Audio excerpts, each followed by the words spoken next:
about the riches, the Aryas, the riches of the Aryas. It's really to do with the 6 paramitas. What are paramitas? Para means to cross to the other side. Mita means those who cross to the other side. So those who cross to the other side, paramitas.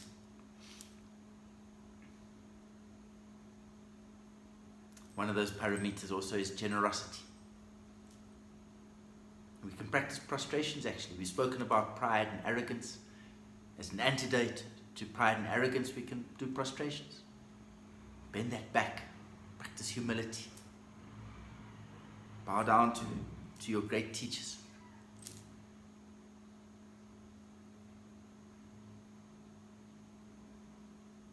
It can also be a sense of offering.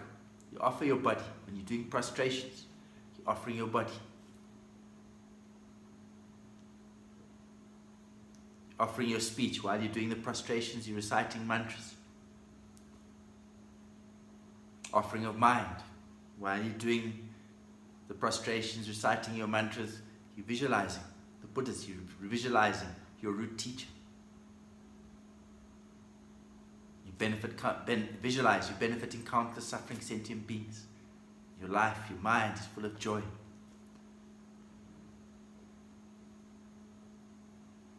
And prostrations can also be used as repentance, incredible practice. And also you can really help you stay quite fit. Need to do more prostrations.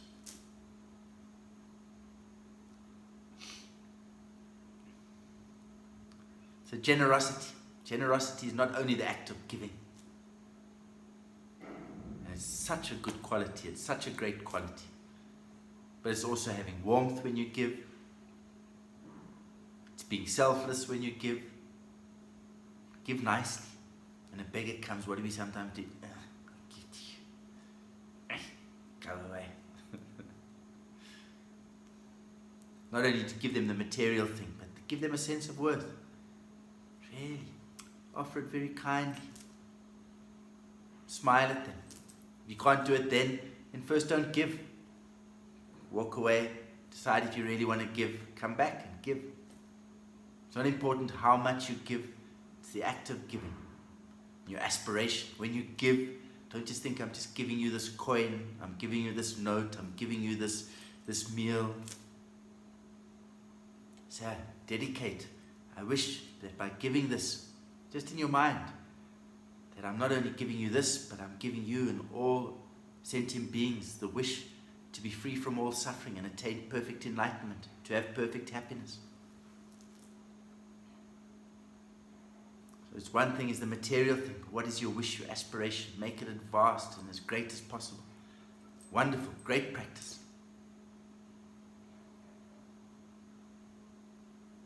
And these great teachers, they give with great spontaneity, with great creativity, and really selflessly. So don't have a sense of possession and a sense of pride. I've got, you don't. I'm better. This is going to cause problems, suffering. It's a sign, sense of arrogance. Arrogance causes suffering. Try give by stretching your hand out without pulling back. And it takes practice. In the beginning, start. Don't want to give. It's difficult to give. Why don't you get a job? Look how young you are. Why are you sitting on the street? But slowly through practice, it becomes easier and easier. Your mind becomes more and more open. Believe you me, for most of those people, they would much rather be in your position, having what you have, than being in the position they have. When a beggar arises, appears, they don't just appear when you expect them or when you want them to come. Suddenly there's persons in front of you. They're a great opportunity. Wonderful opportunity. Don't see them as a nuisance. Think, wow, wonderful. I've got this opportunity to give. Because of cause and effect. The more I give now, I'm planting the seeds for future abundance. How awesome, how wonderful. They you're giving me this opportunity to create abundance in the future.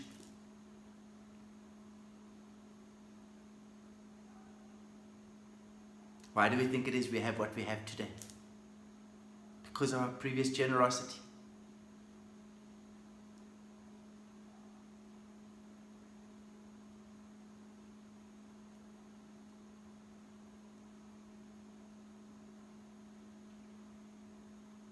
It's not just because we work hard.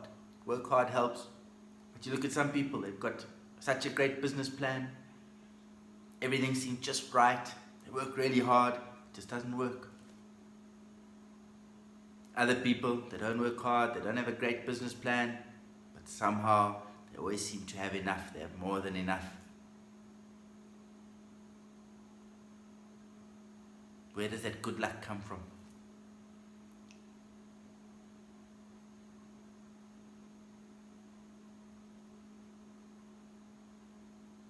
And don't try to be successful. When we try to be successful, then it creates problems as well. Sometimes we succeed. We want what we give, we want it to achieve. It's not necessarily going to achieve. If it achieves, wonderful. Do the best that it can, wonderful. Very important is your attitude of giving. Like you give to beggars. Sometimes they're grateful. Sometimes they look at you as if you think that, what do you think you're doing? Cheapskate. Even once I gave to a beggar, what did he do? He threw the coins back at me. So, if you have a lot of pride or expectation, you could get upset, you don't want to give anymore. Give to somebody and they throw it back at you.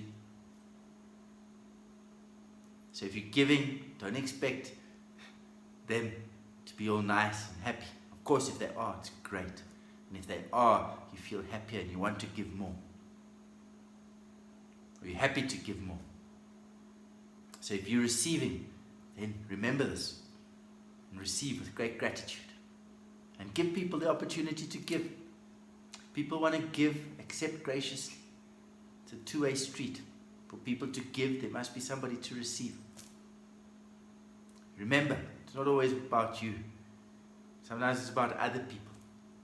If they like to give, if they're happy to give, be happy to receive. Sometimes if you really don't need it, you'll find an opportunity to give that to somebody else and make them happy.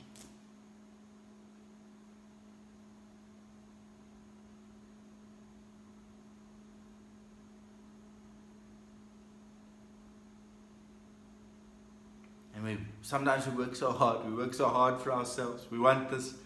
We get it. We're not necessarily happy. Even disappointed maybe. Not about how we expected it. All that hard work.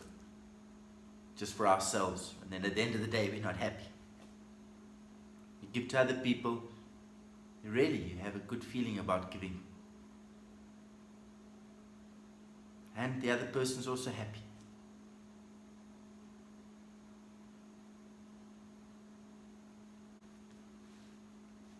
Many ways of giving. We can give protection. Protection from fear, from the elements. We can give our experiences. We can give our time. Very precious, our time. We're so busy. People are so busy today. What's the most precious thing that they have? So often is time. Give your time. If you don't have things to give your time. When you give, you empty out. You make space for something else to come in. Teaching. This is one of the greatest givings. Teaching others. By teaching them, they can change as well. They can benefit others as well. Their life also transforms. And give according to your means. So some people give more than they should. They're very generous. But at the end of the day, they suffer. If you want to spend less so that you can give, wonderful. If you want to make your life more simple so that you can give, wonderful. This really is great merit. But if you're giving and then you can't eat, or you're giving and then your family can't eat, or your spouse is unhappy, they worked so hard, or they can't afford certain things, and then you go and give the money away, they're going to be unhappy. It's going to cause problems at home. So first check, what can you afford? And then give accordingly. It's more important, most important is your intention, not how much. Of course, if you give a lot and with a great intention, even better. Wonderful. But most important is your intention, your aspiration.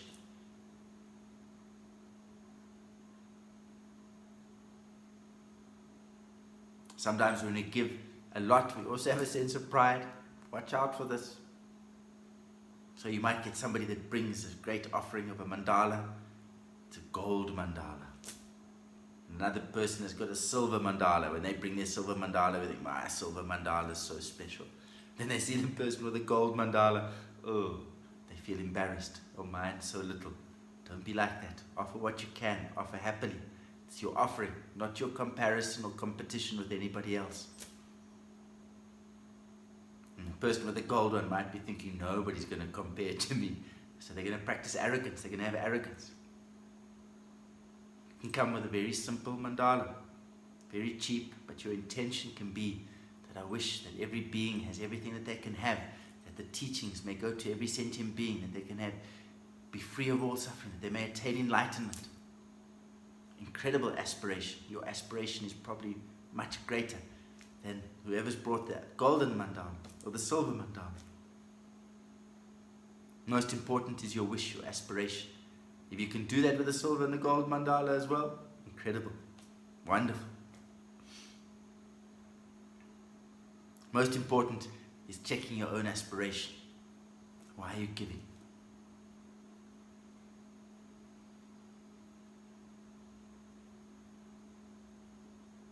And give without expecting back. This is very important. I think in Christianity they said that Jesus said, give so that the right hand doesn't know what the left hand is giving. This is how you must give. Give without any eye. And when you give as well, how often really good giving is giving what's valuable to you. We give what we waste. We give what we don't want anymore. We give what's a nuisance, what's clutter. It's nice to give, but if you really give something of value, then you're really letting go. So generosity is also a practice, very important practice of letting go of your attachments.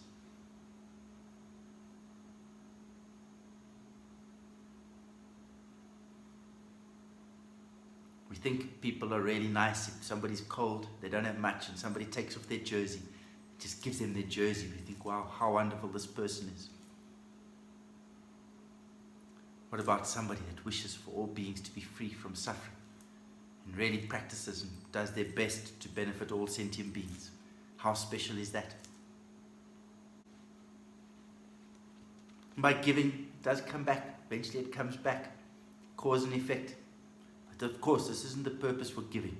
The purpose for giving is to give. Not because an eye. And really you can see, you look at these people, they have no interest in material things. All they're worried about, all they're interested in is spiritual advancement. But people bring and they give, even if they don't want. Why? Because previously they had great generosity. Now the generosity is coming back. And with those people as well, generally what happens is their generosity, their abundance grows. Why? Because whatever they receive, they don't really want. They gladly give it to other people. And other people are so happy. But they're planting future seeds, again, of future abundance.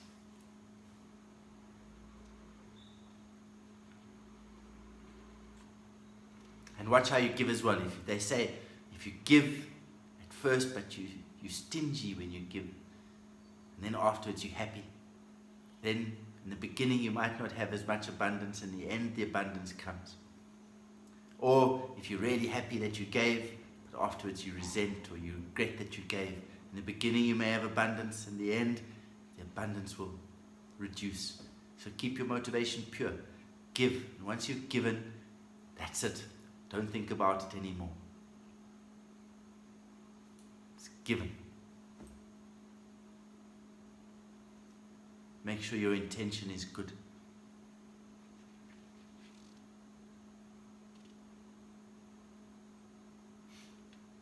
As we said, it's a practice of letting go. I said before, some wealthy people really become more and more stingy. It's more and more difficult for them to let go of anything. You hear people really, really wealthy, it's so difficult for them to give away anything or to spend any money. And they become misers, and then they go to the hungry ghosts, become hungry ghosts maybe. The cause of going to the realm of the hungry ghosts is stinginess, miserliness. Open your hearts. Open up to giving, to great generosity.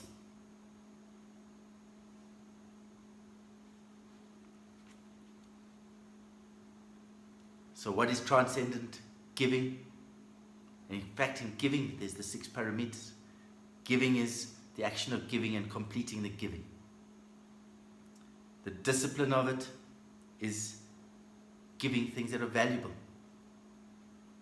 not just leftovers and things that you don't want. Give patience, with the practice of patience. Give, and even if the person comes back again, don't get tired of giving.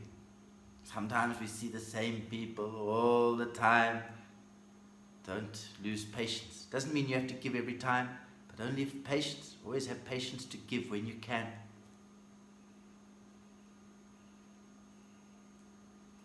Diligence, transcendent diligence, giving readily. Don't be distracted when you're giving. That's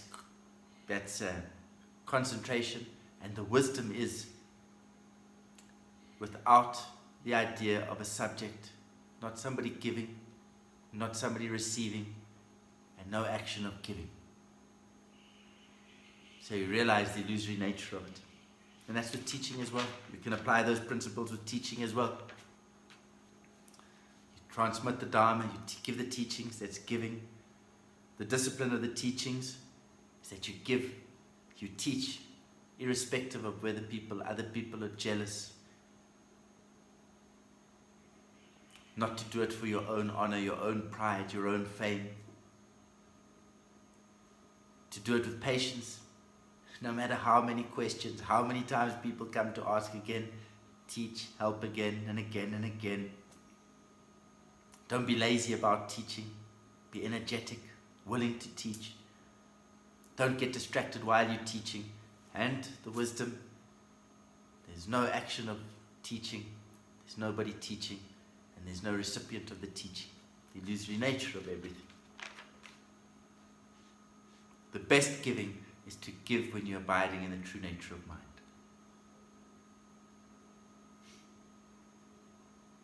Practice diligence.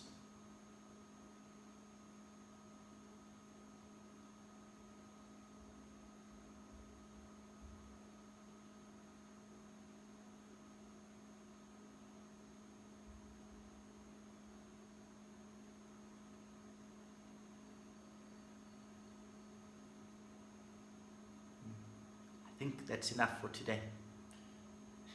Is that diligence in teaching, not tiring of teaching? Just we'll stop there. Otherwise, maybe it carries on too long for everybody else. Let's dedicate these merits. That's also incredibly wonderful act of giving. Whatever merit, whatever benefit that we've received, we offer up to all sentient beings, that all beings may be free from all suffering and all the causes, that they may have happiness and all the causes. They may never be separated from the great happiness, devoid of suffering, and forever dwell in the great equanimity, free from attachment and aversion. Give away all your benefits, that all beings may be as fortunate or even more fortunate than us. First, to our most gracious, kind teachers, and the greatest of gratitude. His Holiness Gyalwenu Rinpoche, to His Holiness Lama Achuk Rinpoche, and his teacher, Trulka Arik Rinpoche, to all perfect teachers, that by this good may all beings attain omniscience, having defeated the enemies of wrongdoings in the turbulent waves of birth, old age, sickness, and death. May all be liberated from the suffering of the ocean of samsara. Sonam de tamja zeba nye tobne nyepe tranang kaje jang keka nachi balang krupai zibi zoli droa shu.